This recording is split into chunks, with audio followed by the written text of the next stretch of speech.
Assalomu Va alaykum assalom, Rabi eshitaman. Shu onam meni urdi, senga bir chiqsam bo'ladimi? Onang qamatmoqchimidi? Ha, Yo, nima uchun qamattirmoqchisan ota-onangni? endi o'sha chashka qilib berishmayapti, senga Nima qilib qamattirib berishmayapti? yubormoqchi.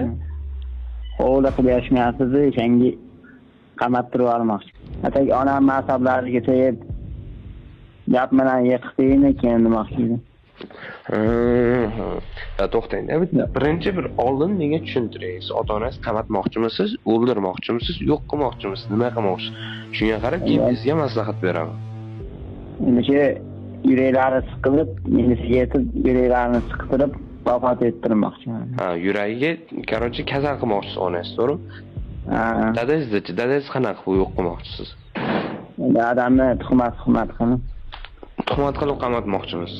Ha, Qanaqa tuhmat qilasiz dadangizga? Nima deb tuhmat qilasiz? urdalar, ana tushunsinda. Borga tikdingmi? Mani senga tikib olaymi zotidan sizni gapi. Uy joyda qimorga tikib olmoqchimisan?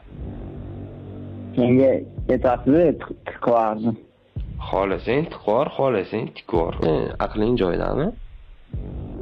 Ota-onaning Aqlim aqli joyida. bo'ladimi?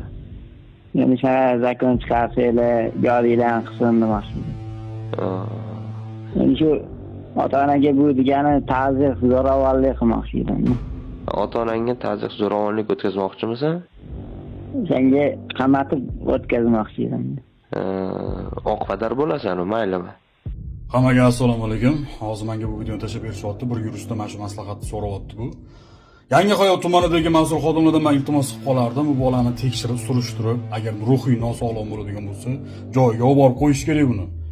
Agar soppa-sop bo'la turib mana shu gapni gapirayotgan bo'lsa, mana shu isqat gapni gapirayotgan bo'ladigan bo'lsa, chorasini ko'rish kerak. Iltimosimizni yerda qoldirmaysizlar degan umiddaman. Bizning jamiyatga bunaqa iflos isqat odamlar umuman kerak emas.